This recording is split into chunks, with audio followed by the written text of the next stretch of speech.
गरीबी है, आज यहां पर बदहाली है, आज यहां पर अराजकता है, आज यहां पर सत्ता प्रायोजित अपराध और आतंकवाद न केवल यहां की सुरक्षा के सामने गंभीर संकट खड़ा कर रहा है, बल्कि देश की सुरक्षा को भी चुनौती देते हुए दिखाई देता है।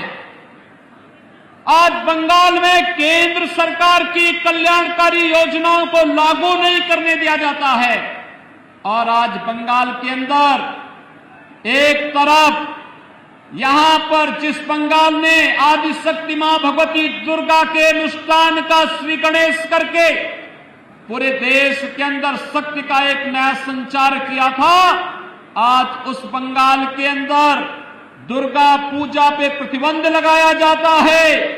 ईद में जबरदस्ती गौ हत्याएं प्रारंभ कराई जाती हैं और साथ साथ यहां पर तस्करी और गौ तस्करी के माध्यम से यहां की भावनाओं के साथ खिलवाड़ करने का कार्य किया जाता है।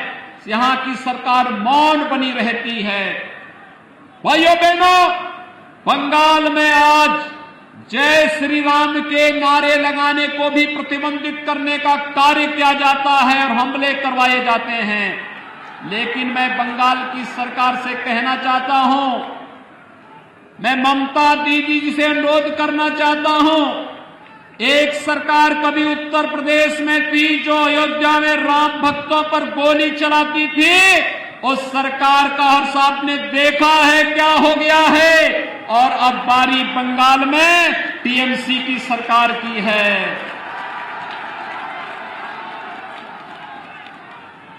जो भी राम का द्रोही है, याद रखना, मालदा की धरती से ही मैं इस बात को कह रहा हूं, होली आने वाला है अभी कुछ ही दिनों के बाद, और कभी उस कालखंड में भी कुछ लोगों ने भगवान विष्णु और राम का नाम लेने को प्रतिबंधित किया था। होली के अवसर पर हम लोग क्या कहते हैं इसको।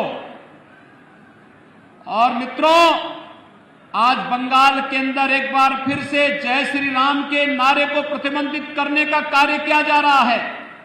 लेकिन याद रखना, भारत की जनता राम के बगैर कोई काम नहीं करती है।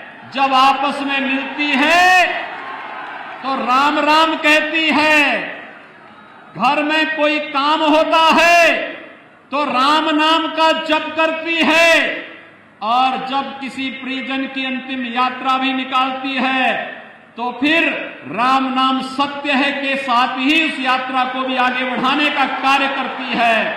राम के बगैर भारत का कोई काम ही नहीं, और जो रामद्रोही हैं उनके अभी भारत में कोई काम नहीं, बंगाल में कोई काम नहीं।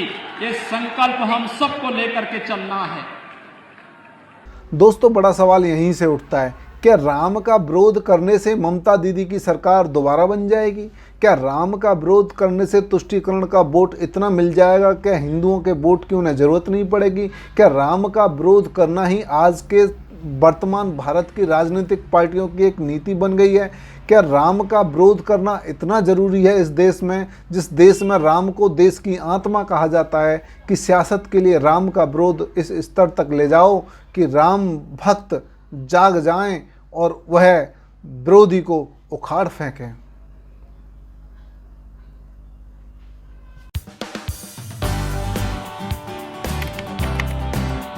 सब्सक्राइब कीजिए हमारे YouTube चैनल को और प्रेस कीजिए इस बेल आइकन को, ताकि आपको मिल सके हमारे लेटेस्ट वीडियोस सबसे पहले।